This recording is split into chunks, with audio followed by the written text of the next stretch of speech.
Convict Australia podcast. Thank you for tuning in.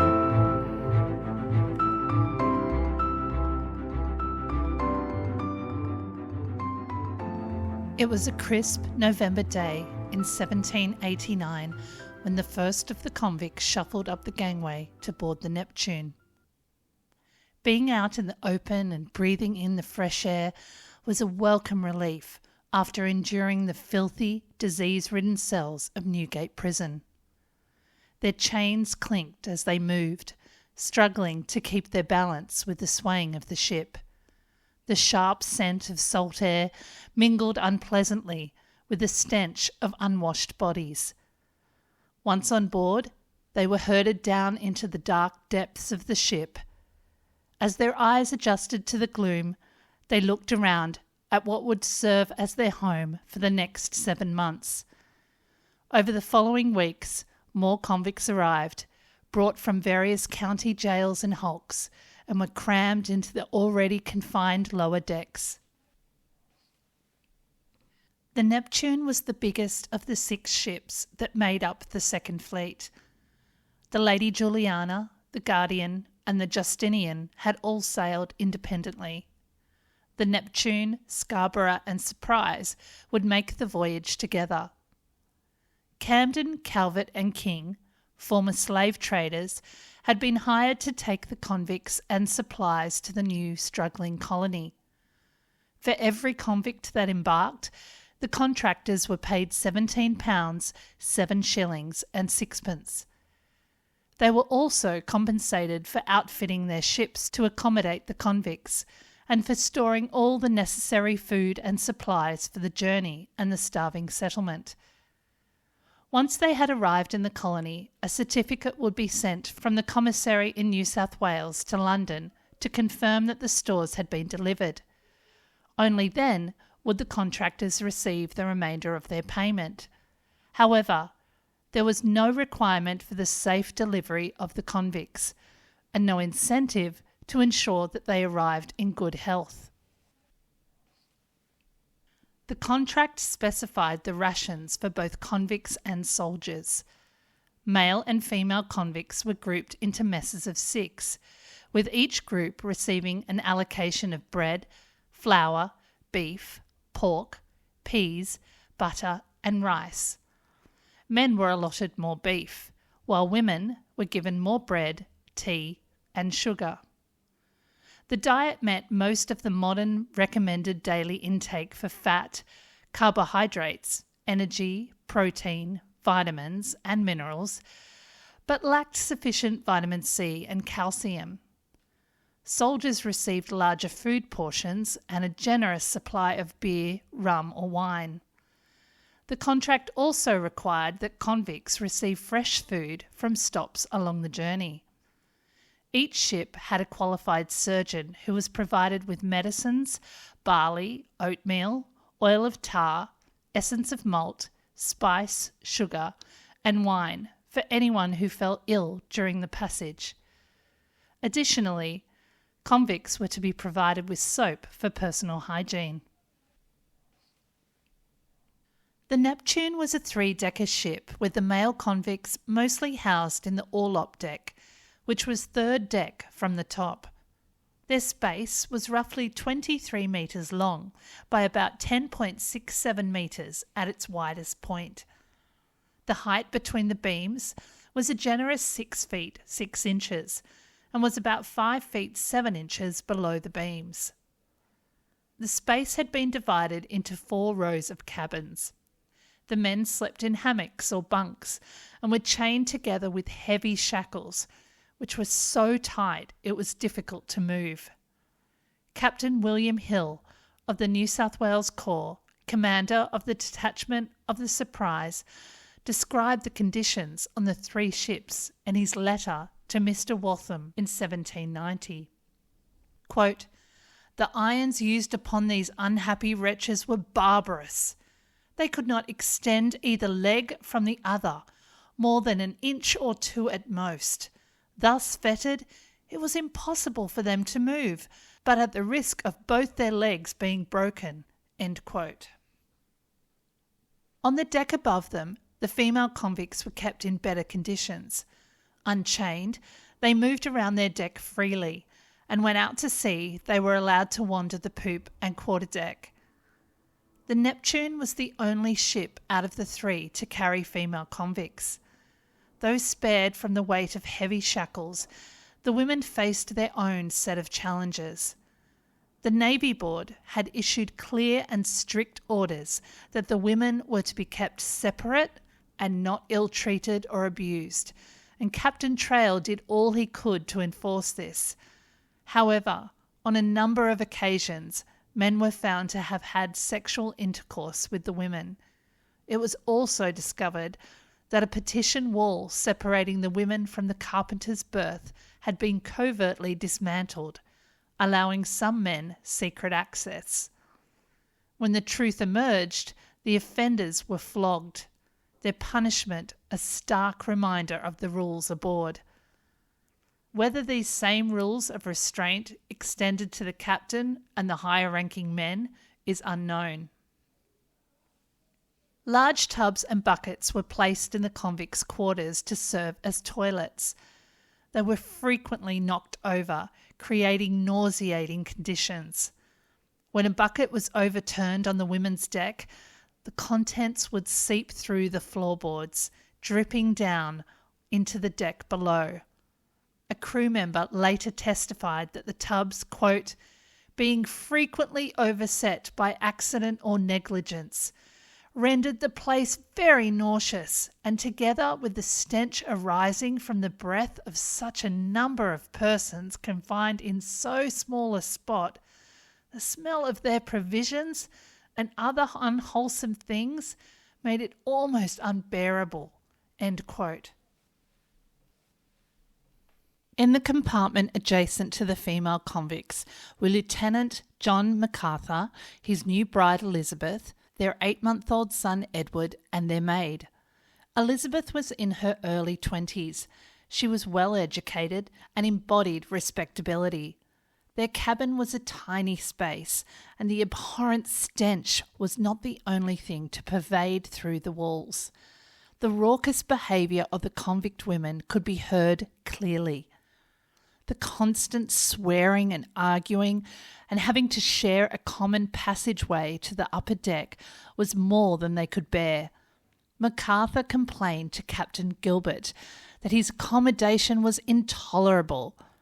Gilbert was so irritated by MacArthur and his constant complaints that he completely overshot his journey, sailing right past Plymouth, and had to double back. By the time they reached Plymouth, tensions between MacArthur and the captain had escalated to breaking point. Once anchored, MacArthur loudly rebuked Gilbert. That was the final straw. Gilbert publicly challenged MacArthur to a duel. At 4 o'clock, the two men, accompanied by their seconds, arrived at the Fountain Tavern. After agreeing on the rules, they proceeded to the Old Gun Wharf. With steely determination and the weight of their cold, hard pistols heavy in their hands, they stood at a distance waiting. The growing crowd grew quiet with anticipation. When the signal was given, both men fired their pistol. Besides making a hole in Gilbert's jacket, neither man was harmed. The 2 seconds stepped in, apologies were given, and the matter was forgotten.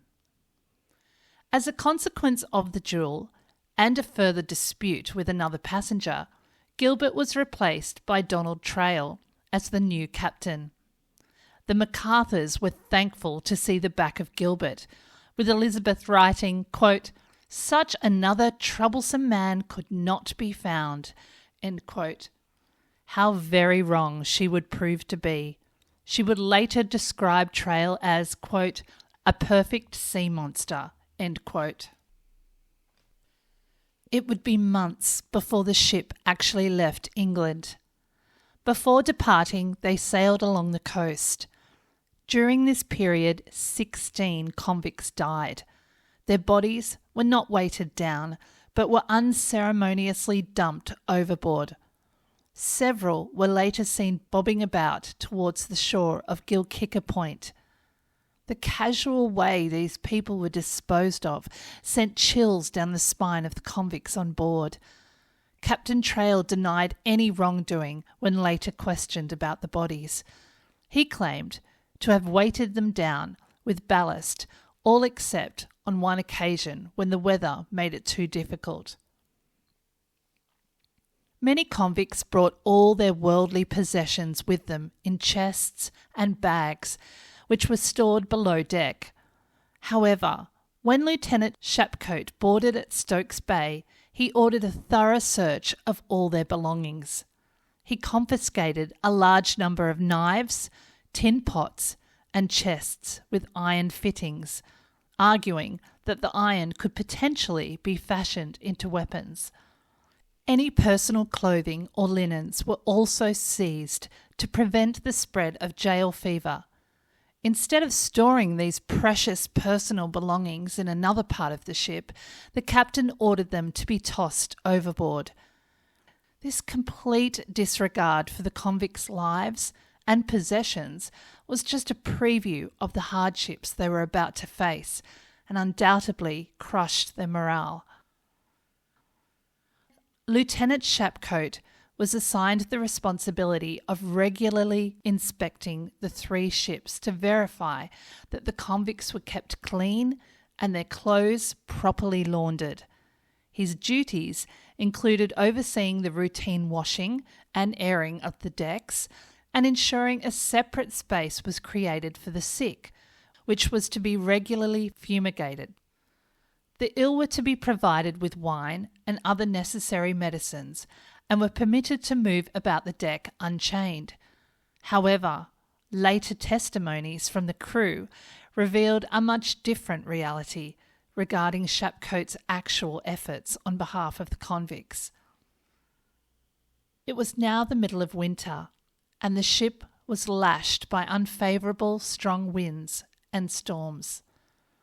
The freezing cold swell washed over the decks and down into the depths of the ship, adding to the misery. The air was filled with a chorus of sounds as the domestic animals on board expressed their discomfort. The babies cried, and the Neptune creaked and groaned as waves crashed against its side. Ordinarily, 1 person from every mess would be allowed up on deck to use the coppers to cook. However, during such poor weather conditions, this wasn't possible. If they were lucky, they would share the crew's coppers, but most of the time, they missed out on cooked meals. The delay in the ship's departure came to benefit 2 convicts who had been anxiously awaiting word on their petitions for pardon. When the news finally came, they could hardly contain their joy as their irons were removed and they were freed from the stifling, suffocating confines of the male quarters. A grim, claustrophobic hellhole they were desperate to leave behind. The 2 were swiftly transferred to the Portsmouth hulk, where their tales of the Neptune's horrors would have spread like wildfire, striking fear into the hearts of the other convicts who dreaded the possibility of a similar fate. When the fierce winds finally settled, it was time to set sail. With the help of a westerly wind, they sailed under clear blue skies, bright and early on Sunday, the 17th of January, with the Scarborough and Surprise. There were just over 500 convicts crammed on board the Neptune, around 424 male and 78 female convicts. Among them were 6 free women, partners of the convicts, and their children, who were permitted to travel the perilous journey. There was a crew of about 83, the surgeon William Gray, the naval agent Lieutenant John Shapcote, 7 officers, 44 men of the New South Wales Corps, 6 of their wives, and 3 of their children. The ship bustled with life, packed to the brim with people, domestic animals and supplies. Space was scarce, and none felt the claustrophobic press of bodies more than the male convicts, who were tightly confined below deck, shoulder to shoulder, with little room to move. On the third day of the voyage, angry grey clouds blanketed the sky, erupting with fat droplets that hammered the ship. The sea ran so high it was like mountains of water moving towards them. As the ship rocked violently back and forth, water cascaded into the lower decks. The three ships pulled into the sheltered Bay of Biscay, waiting for it to pass before venturing out once more. The monotony of life at sea was only broken by meal times. Both the soldiers and convicts noticed their rations shrinking steadily. The soldiers voiced their concerns to MacArthur, who in turn reported the issue to Captain Nepean. Elizabeth MacArthur recorded Nepean's response in her journal, quote, "Trail does everything to oblige me, and I must concede some points to him." End quote. The convicts grew so desperate for food that they ate the oatmeal poultice off their sores, and when someone died, they wouldn't report the death. Instead, they remained chained to the body to claim the deceased's share of rations. It was only when the stench became overwhelming that the bodies were discovered. This grim practice became disturbingly common. As they rounded the African coast on their way to the Cape, the temperature soared dramatically. The searing heat enveloped them, turning the air into a suffocating force. Even when a breeze blew, it felt like a blast from a furnace. Living in such a confined space with so many people became insufferable, only worsening the stench. Water was carefully rationed, never enough to properly quench their thirst. The suffering in the convict quarters became so severe that the crew was ordered to use the sails to cool down the compartments. Relief finally came when they neared False Bay. A violent storm hit the ship, breaking the heat spell and tossing them around for 36 hours before it subsided. Everyone on board felt the relentless grip of scurvy slowly taking its toll. It began with their gums swelling painfully, soon turning raw and bleeding, leaving a foul, metallic taste in their mouths. The stench of their breath became unbearable, a constant reminder of their deteriorating health. Bruises mottled their skin, dark and painful, as a profound weakness spread through their bodies, making even the slightest movement a struggle. As the days dragged on, the internal hemorrhaging began, bringing with it a deep, unrelenting pain. One by one, they succumbed to the disease, their bodies giving in to the inevitable. When they finally pulled into False Bay, they had spent 86 days at sea. Shapcoat set off for Cape Town to meet with the governor to make arrangements for the supply of fresh food to the ships. But before he did this, he met Lieutenant Riou, captain of the Guardian, who had a considerable amount of salted meat and flour for the colony. The Guardian had been sent to relieve the depleted stores in the infant colony, but had hit an iceberg, forcing them to abandon the voyage. The two men organised the goods to be transferred between the three ships, though Shapcoat was somewhat reluctant to do so. The 20 convicts that were travelling with the Guardian were also split between the ships. As the 12 male convicts from the Guardian descended the narrow stairs into the orlop, they were immediately hit by the putrid stench that filled the air, a nauseating mix of sweat, filth, and decay. Their eyes took a moment to adjust to the dim, flickering light of the oil lamps. When they finally could see, they were met with a haunting sight. Convicts crammed together, heavily shackled, their gaunt bodies showing the unmistakable signs of starvation and sickness. A wave of horror and dread must have swept over the newcomers as they realised that the hardships they had faced on the Guardian paled in comparison to the nightmare awaiting them on the Neptune. By now, everyone on board was starting to feel the effects of a diet lacking in vitamin C. The ship's surgeon, William Gray, urged Lieutenant Shapcoat to secure as much fresh food as possible.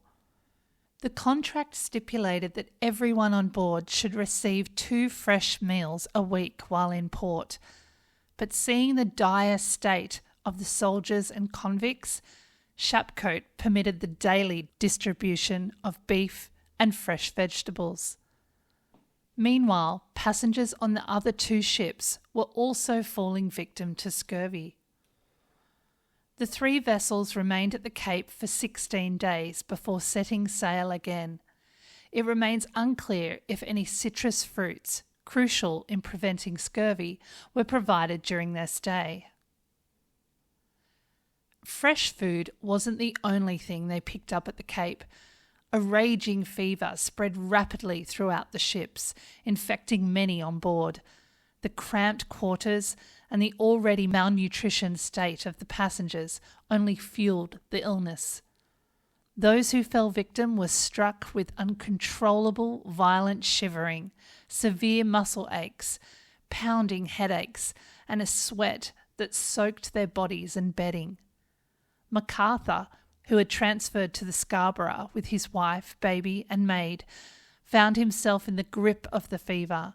It raged within him, leaving him so weak that he was incapacitated for 5 weeks, unable to walk the ship without assistance.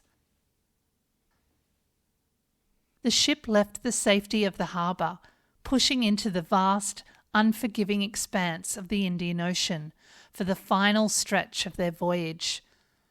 As the distant shoreline slowly faded from view, Lieutenant Shapcoat began to feel the first signs of illness creeping in. His health began declining rapidly, but on the 11th of May he dined with Nepean, the captain's wife, and the surgeon. They shared a simple meal of bread, cheese, and salad. As Shapcoat eagerly tucked into his food, he reassured everyone at the table that he was feeling more like himself. Yet, in the stillness of the early morning hours, the female convict attending to him quietly reported that Shapcoat had passed away in the night.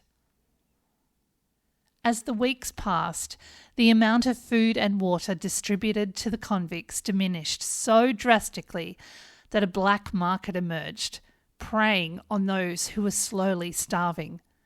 The crew later confessed to selling a pint of water for 2 shillings and 6pence. A pair of shoes could be traded for a quart of tea or 3 biscuits. Desperation drove the convicts to sell the very clothes off their backs in a desperate attempt to alleviate the gnawing hunger that plagued them. It left them in a truly miserable state as they bore the dramatic drop in temperature.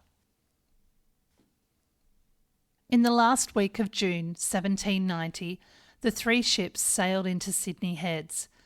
They had set off with over 1,000 convicts. Around 25% had died en route. The Neptune had the highest death toll with around 150 men, 11 women and 2 children. The Surprise was the first to arrive in Sydney Cove. The Neptune and the Scarborough followed 2 days later, first anchoring off Garden Island. The following morning, they landed at the colony's first wharf, a natural rock formation just north of Cadman's Cottage. The people of Port Jackson were overjoyed to see the ships arrive, but their expressions soon turned to shock and horror as they beheld the state of the convicts that disembarked. Reverend Richard Johnson later wrote to his friend, Mr. Thornton, of what he had witnessed. Quote, "I beheld a sight truly shocking to the feelings of humanity, a great number of them laying, some half, others nearly quite naked, without either bed or bedding, unable to turn or help themselves. Spoke to them as I passed along, but the smell was so offensive that I could scarcely bear it. The landing of these people was truly affecting and shocking. Great numbers were not able to walk, nor to move hand or foot. Such were slung over the ship's side in the same manner as they would a cask, a box, or anything of that nature. Upon their being brought up to the open air, some fainted, some died upon deck, and others in the boat before they reached the shore. When come on shore, many were not able to walk, to stand, or stir themselves in the least. Hence, some were led by others, some creeped upon their hands and knees, and some were carried upon the backs of others." End quote. A female convict who had travelled on the Lady Juliana was quoted in the Morning Chronicle, quote, "If you had but seen the shocking sight of the poor creatures that came out in the 3 ships, it would make your heart bleed. They were almost dead. Very few could stand, and they were obliged to fling them, as you would goods, and hoist them out of the ships. They were so feeble, and they died 10 or 12 a day when they first landed." End quote. Judge Advocate David Collins wrote, quote, "The appearance of those who did not require medical assistance was lean and emaciated. Several of these miserable people died in the boats as they were rowing on shore, or on the wharf as they were lifted out of the boats, both the living and the dead exhibiting more horrid spectacles than had ever been witnessed in this country." End quote. Sydney's first hospital, located in the rocks, was a modest structure built from local timber and a shingle roof to accommodate between 50 or 60 patients. It was far too small to cope with so many sick, so about 30 makeshift tents were set up on the grounds to house the close to 500 people that required urgent medical attention. It took more than a week before every last convict disembarked, as time was needed to prepare a place for them all. For the first night, many of the convicts had nothing but grass for their bed, and it took a few days to collect up all the blankets available. Foraging parties were sent to gather acid berries, recommended by the surgeons as a powerful remedy against scurvy. Others were tasked with baking bread and distributing it among the patients too ill to feed themselves. Select convicts were given wine for added comfort in their recovery. For the next few weeks, each day would start with attendants shuffling back and forth between the hospital and the burial grounds, transporting the people that had died during the night.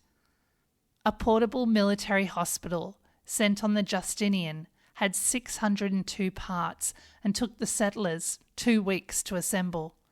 Once completed, the wooden-walled, copper-roofed structure was quickly filled with patients. Reverend Johnson described the scene in the hospital, quote, "At first they had nothing to lay upon but the damp ground, many scarcely a rag to cover them. Grass was got for them to lay upon, a blanket given amongst 4 of them. The misery I saw amongst them is inexpressible. Many were not able to turn or even to stir themselves, and in this situation were covered over almost with their own nastiness. Their heads, bodies, cloths, blanket, all full of filth and lice. Scurvy was not the only nor the worst disease that prevailed amongst them. One man I visited this morning, I think I may safely say, had 10,000 lice upon his body in bed. Some were exercised with violent fevers, and others with a no less violent purging and flux." End quote.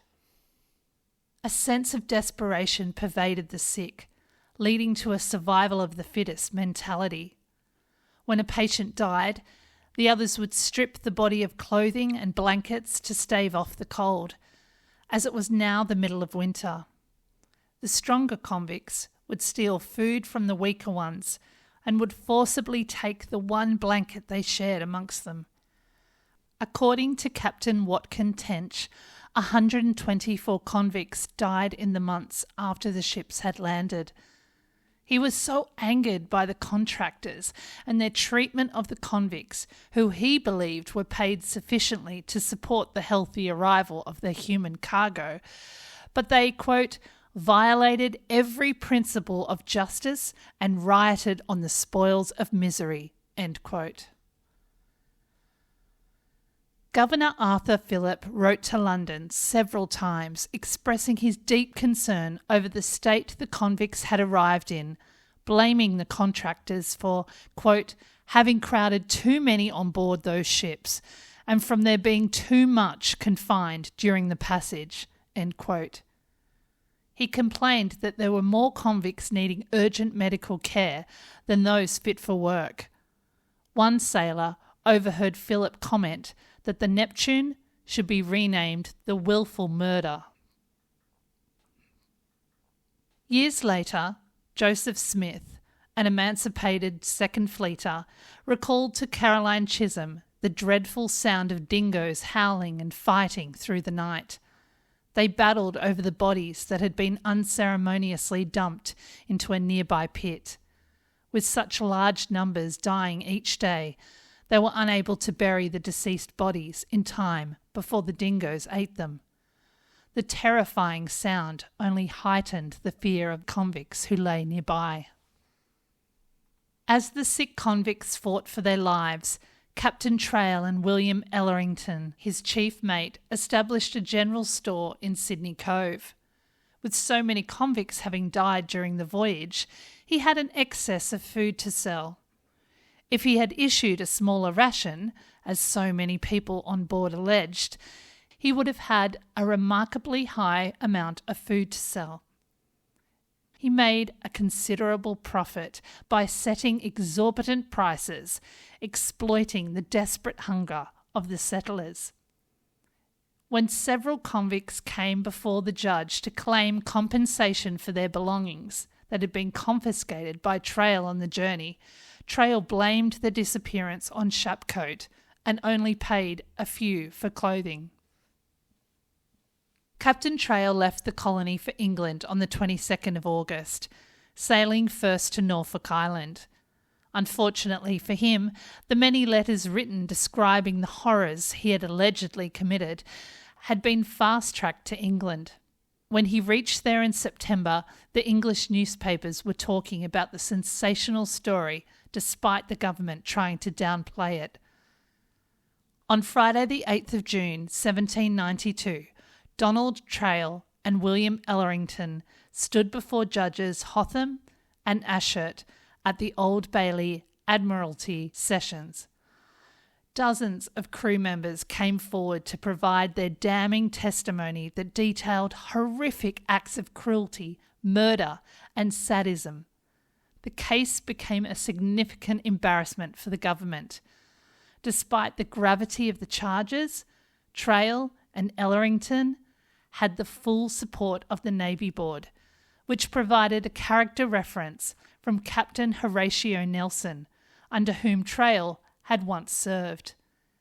In the end, both men were acquitted of all charges, and Camden, Calvert and King kept their contract to transport the Third Fleet to Australia.